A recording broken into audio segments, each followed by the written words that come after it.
नमस्कार, आप देख रहे हैं कैपिटल टीवी का खास शो महाराष्ट्र फाइल्स। आपके साथ मैं हूं परवीन शेख। हम लेकर हाजिर हुए हैं महाराष्ट्र की 5 बड़ी खबरें जिनका आपसे है सरोकार। आपको बताएंगे चुनावों से पहले बीजेपी ने कैसे जीती बड़ी बाजी। अघाड़ी में पवार ठाकरे ने बिगाड़ा कांग्रेस का खेल। शरद पवार के सामने देवी देवताओं का अपमान। शिंदे पवार की मुलाकात से कयासों का बाजार क्यों है गर्म और अडानी को लेकर कांग्रेस का क्या है विरोध। इसके अलावा जानेंगे कौन किसे दे रहा है चुनौती, कौन किसकी बढ़ा रहा है टेंशन। साथ ही आपको इन सभी खबरों से कराएंगे रूबरू।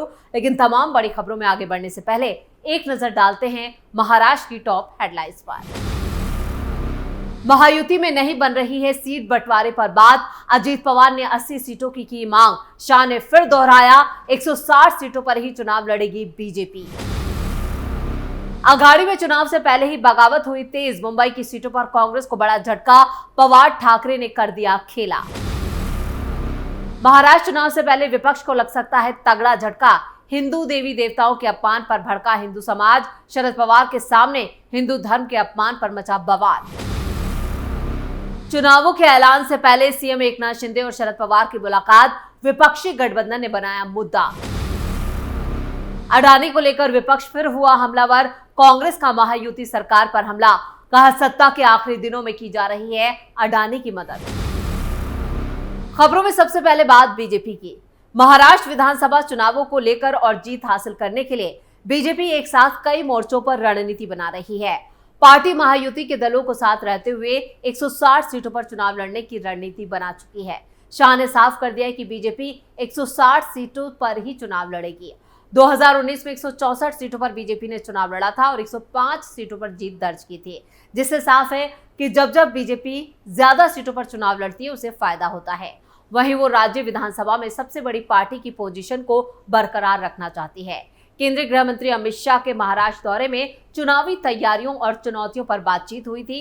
बीजेपी ने राज्य में अपनी स्थिति को मजबूत बनाए रखने के लिए दूसरे राज्यों के नेताओं की फीडबैक, यहाँ पर जो दूसरे राज्यों के नेता हैं उन्हें भी फीडबैक पर लगाया है, ताकि पार्टी न सिर्फ चुनावों के लिए अच्छी तैयारी कर सके बल्कि चुनावों से पहले उसे सही फैसले लेने में मदद मिले। अब बीजेपी अध्यक्ष बावनकुले कितना भी कहें कि 80% सीटों पर बात तय हो गई है, लेकिन ये पूरी तरह से झूठ ही साबित है, क्योंकि अजीत पवार ने फिर से अपनी औकात दिखाई है और 80 सीटों की मांग कर दी है, जबकि शाह ने पहले ही बता दिया है कि वो 50 से 54 सीटें ही देंगे। चुनाव गठबंधन में लड़ना है तो लड़ो, नहीं तो बाहर हो जाओ। वहीं शिंदे को भी समझा दिया है कि उसे भी ज्यादा सीटें मिलने की उम्मीद नहीं है। वहीं शिंदे को भी 40 से 50 सीटें मिल सकती हैं। इस बीच संजय राउत ने भी महायुति को लेकर दावा किया है कि सीट बंटवारे में अजीत पवार को 40 सीटें मिलेंगी। एकनाथ शिंदे को भी करीब इतनी ही सीटें मिलेंगी। आपको बता दें कि महायुति में अजीत पवार ने कुल 288 सीटों में से 80 सीटों की मांग कर दी है, जिससे यहां पर मामला गड़बड़ा गया है। बीजेपी करीब 160 सीटों पर चुनाव लड़ सकती है और ये पहले ही साफ हो चुका है। वहीं एकनाथ शिंदे की शिवसेना भी 60 से 70 सीटें मिलने की उम्मीद करे, लेकिन यहाँ पर ये सीटें और कम हो सकती हैं। छोटे दलों को भी सीटें दी जा सकती हैं, ये भी अमित शाह ने अपने मुंबई दौरे के दौरान साफ कर दिया था। यानी सबसे बड़ी पार्टी की मजबूत स्थिति के लिए कड़े फैसले अमित शाह ले सकते हैं।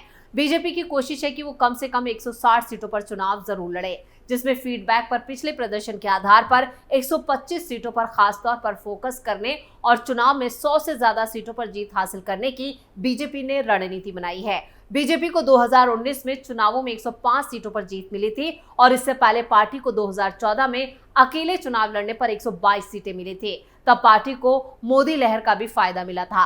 पार्टी ने इसके अलावा 2014 से 2024 लोकसभा चुनावों में रही सिंगल फेज की व्यवस्था का भी बदलने का फैसला किया, जिसके तहत पार्टी ने सामूहिक नेतृत्व में जनता के बीच जाने का निर्णय लिया है। यानी बीजेपी अपने ही दम पर ज्यादा सीटों पर चुनाव लड़ेगी और ज्यादा सीटें जीतने के लिए खास रणनीति भी बनाई है, जिसके लिए दूसरे राज्यों के बीजेपी नेताओं को महाराष्ट्र में लगा दिया गया है और जो फीडबैक आएगा उसके बाद यहां पर आखिरी फैसला लिया जाएगा। खबरों में आगे बढ़ते हैं बात अगली खबर की। महाविकास अघाड़ी में मुंबई की 36 सीटों पर बवाल मचा है। कांग्रेस पीछे हटने को तैयार नहीं है तो उद्धव और पवार एक हो चुके हैं, जिससे अघाड़ी में जबरदस्त मारधाड़ मची है। सीट शेयरिंग को लेकर होने वाली बैठकों में भी जूतम पैजार हो रहा है। कांग्रेस 18 से 22 सीटों की मांग कर रही है, जिसे लेकर महाविकास अघाड़ी में विवाद बढ़ता जा रहा है। दूसरी तरफ शिवसेना ठाकरे समूह ने मुंबई में 20 सीटों की मांग कर दी है, जबकि एनसीपी यानी शरद पवार गुट ने 7 सीटों पर दावा किया है। कांग्रेस ने मुंबई की Dharavi, Chandivali, Mumbadevi, Malad West, Sion Koliwada, Colaba, Kandivali East, Andheri West, Versova, Bandra West, Ghatkopar West, Kurla, Byculla, Jogeshwari East और मालाबार हिल, माहिम, बोरीवली और चारकोप पे चुनाव लड़ने की तैयारी की है, जिससे उद्धव ठाकरे की टेंशन बढ़ चुकी है। 2019 में ठाकरे ने मुंबई की 36 में से 19 सीटें जीती थी, बीजेपी ने 11 सीटें जीती थी। कांग्रेस ने 28 में से 4 सीटों पर जीत हासिल की थी, जबकि एनसीपी को 1 सीट पर और समाजवादी पार्टी को 1 सीट पर जीत मिली थी। महाविकास आघाड़ी में सीटों के बंटवारे को लेकर लगातार चर्चा चल रही है, जिसके मुताबिक कांग्रेस ने 100 से 105 सीटों पर चुनाव लड़ने की तैयारी की है। शरद पवार गुट भी 85 से 90 तक की लड़ाई लड़ने की तैयारी में जुटा है और इसके साथ ही ठाकरे ग्रुप ने 95 से 100 सीटों पर चुनाव लड़ने का फैसला किया है। और महाविकास आघाड़ी में जिस तरह से सीटों को लेकर खींचतान मची हुई है, जबकि विधानसभा की 288 सीटें हैं, लेकिन यहां पर तीनों ही 10 ज्यादा से ज्यादा सीटों पर अपनी दावेदारी कर रहे हैं, जिससे मामला बिगड़ गया है।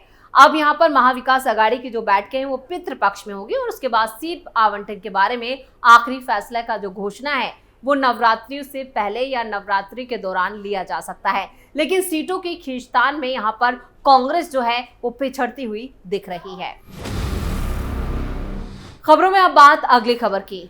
कर्नाटक में गणेश उत्सव के बाद गणपति प्रतिमा विसर्जन जुलूस पर पथराव की घटना के बाद हुए विरोध प्रदर्शन के दौरान पुलिस ने गणेश प्रतिमा को जब्त कर लिया था।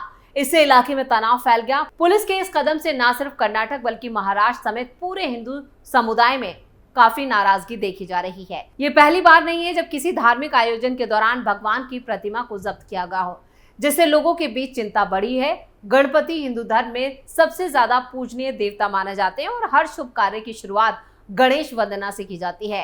भारत के मुख्य न्यायाधीश धनंजय चंद्रचूड़ जो मराठी हैं, उन्होंने भी अपने घर पर गणेश स्थापना की। पीएम मोदी ने भी उनकी आरती में हिस्सा लिया था, जिसे लेकर कांग्रेस और महाविकास आघाड़ी ने उनकी आलोचना की थी। इस बीच कई नेताओं ने भी इस पर बयान दिया, जिससे मुख्य न्यायाधीश की विश्वसनीयता पर भी विपक्षी नेताओं ने आरोप लगा दिए। उन्होंने पीएम के साथ साथ गणेश पूजा करके कोई पाप कर दिया हो जैसे। हालांकि इस घटना ने 2009 की एक घटना की भी याद दिलाई है, जब कांग्रेस की सरकार थी और पीएम मोदी ने गवर्नमेंट हाउस में इफ्तार पार्टी आयोजित की थी, जिसमें मुख्य न्यायाधीश केजी बालकृष्णन भी शामिल हुए थे। नरेंद्र मोदी की गणपति आरती पर आपत्ति जताने वाले कांग्रेसी इस घटना को भूल गए हैं। शिवसेना सांसद मिलिंद देवड़ा ने इस पर टिप्पणी करते हुए कहा कि कांग्रेस के सरकारी आवास पर इफ्तार पार्टी की अनुमति है और उसमें सीजीआई आ सकते हैं, लेकिन पीएम मोदी और मुख्य न्यायाधीश चंद्रचूड़ गणेश आरती नहीं कर सकते। पीएम मोदी और मुख्य न्यायाधीश की मुलाकात से न्यायपालिका पर आरोप लग सकते हैं, तो नेता विपक्ष अमेरिका जाकर जितने भारत विरोधियों से मिलते हैं उसे किस नजर से देखा जाना चाहिए। बहरहाल कर्नाटक में गणपति की प्रतिमा जब्त किए जाने की कड़ी आलोचना हो रही है और यहाँ पर किसी भी भगवान की प्रतिमा को इस तरह जब्त नहीं किया गया था आज तक, और ये घटना उस वक्त घटी है जब विसर्जन की तैयारी हो रही थी। किसी धार्मिक प्रतिमा को जब्त या पूजा या विसर्जन के वक्त जब्त करना वास्तव में चिंता का विषय है और इसको लेकर महाराष्ट्र में भी एक सियासी घमासान छिड़ गया है। इस बीच संभाजी ब्रिगेड की सालगिरह के कार्यक्रम में शरद पवार और कांग्रेस सांसद शाहू महाराज ने हिस्सा लिया, जहां भगवान श्री राम और वारकारी संप्रदाय और स्वामी समर्थ की बेहद शर्मनाक तरीके से आलोचना की गई। कार्यक्रम में कहा गया कि स्वामी समर्थ कम कपड़ों वाले व्यक्ति थे और ऐसा भी देखा गया कि शरद पवार और शाहू महाराज इस पर टिप्पणी या ताली बजाते रहे।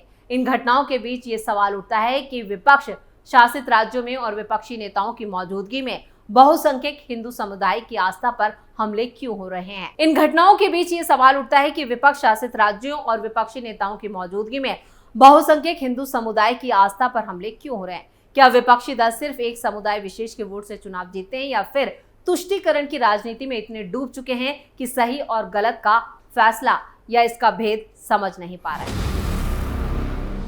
खबरों में अब बात अगली खबर की। महाराष्ट्र लोक सेवा आयोग की परीक्षा की तैयारी कर रहे छात्रों ने पिछले महीने पुणे में विरोध प्रदर्शन किया था, क्योंकि भारतीय बैंकिंग कार्मिक चयन यानी IBPS परीक्षा और महाराष्ट्र राजपत्रित सिविल सेवा संयुक्त प्रारंभिक परीक्षा की तारीखों में टकराव था। दोनों परीक्षाएं 25 अगस्त को निर्धारित थी और इस मामले में शरद पवार ने मुख्यमंत्री से छात्रों की समस्या को लेकर एक खत लिखा है। अब इस खत पर बवाल मच गया है। शरद पवार ने महाराष्ट्र के मुख्यमंत्री एकनाथ शिंदे को लिखे खत में लोक सेवा आयोग के छात्रों की मांगों का समाधान करने के लिए बैठक बुलाने की अपील की है। शरद पवार सोशल मीडिया मंच एक्स पर पोस्ट किया है और इसकी जानकारी देते हुए उन्होंने लिखा है, राज्य में बड़ी संख्या में छात्र प्रतियोगी परीक्षा दे रहे हैं। प्रतियोगी परीक्षा में होने वाली देरी और उससे छात्रों में होने वाले असंतोष से निजात पाने का रास्ता खोजना जरूरी है। छात्रों में असंतोष और कुछ दिन पहले हुए आंदोलन को देखते हुए उन्होंने राज्य के मुख्यमंत्री एकनाथ शिंदे को पत्र लिखकर उनकी जायज मांगों को पूरा करने और जल्द से जल्द प्रतियोगी परीक्षा आयोजित करने की मांग की है। लेकिन शिंदे और शरद पवार की इस मुलाकात से राज्य का सियासी पारा गर्मा गया है। उनके खुद के गठबंधन के जो नेता हैं वो भी इस मुलाकात को लेकर कई सवाल खड़े कर रहे हैं और इस खत पर भी सवाल उठा रहे हैं। खबरों के आखिर में बात अडानी की। महाराष्ट्र में अडानी ग्रुप के 6,600 मेगावाट की थर्मल और नवीनीकरण ऊर्जा की बोली जीतने पर कांग्रेस ने महायुति सरकार पर हमला बोला है। कांग्रेस के महासचिव जयराम रमेश ने कहा है कि ये रेवड़ियां राज्य के उपभोक्ताओं पर टैरिफ का बोझ डालेंगे। महाराष्ट्र में महायुति सरकार की हार की ओर बढ़ रही है, इसलिए वो अपने आखिरी दिनों में मोदानी उद्यम की मदद में बिता रही है और इस अनुबंध के तहत अदानी समूह को बड़ी बिजली खरीदने का मौका मिला है। एक्स पोस्ट में उन्होंने पीएम से सवाल पूछा। उन्होंने कहा कि क्या यह सच नहीं है कि 13 मार्च 2024 को 1600 मेगावाट थर्मल और 5000 मेगावाट की बोलियों के लिए महाराष्ट्र सरकार ने निविदा के नियम और शर्तें प्रतिस्पर्धा को कम करने के लिए मानक बोली दिशा निर्देशों में संशोधन किया था। यानी अडानी को लेकर लगातार कांग्रेस कई सवाल उठाती रही है और अडानी को लेकर संसद से सड़क तक काफी हो हल्ला हुआ है और अब एक बार फिर महाराष्ट्र में अडानी का जो मुद्दा है उसे यहां पर भुनाने की कोशिश की जा रही है। कांग्रेस ने इसको लेकर महायुति सरकार पर निशाना साधा है। तो महाराष्ट्र फाइल्स में फिलहाल के लिए इतना ही। आपको हमारे इस वीडियो की खबरें कैसी लगी कमेंट करके अपनी राय जरूर दें। वीडियो को लाइक करें, शेयर करें और कैपिटल टीवी को सब्सक्राइब जरूर करें। नमस्कार।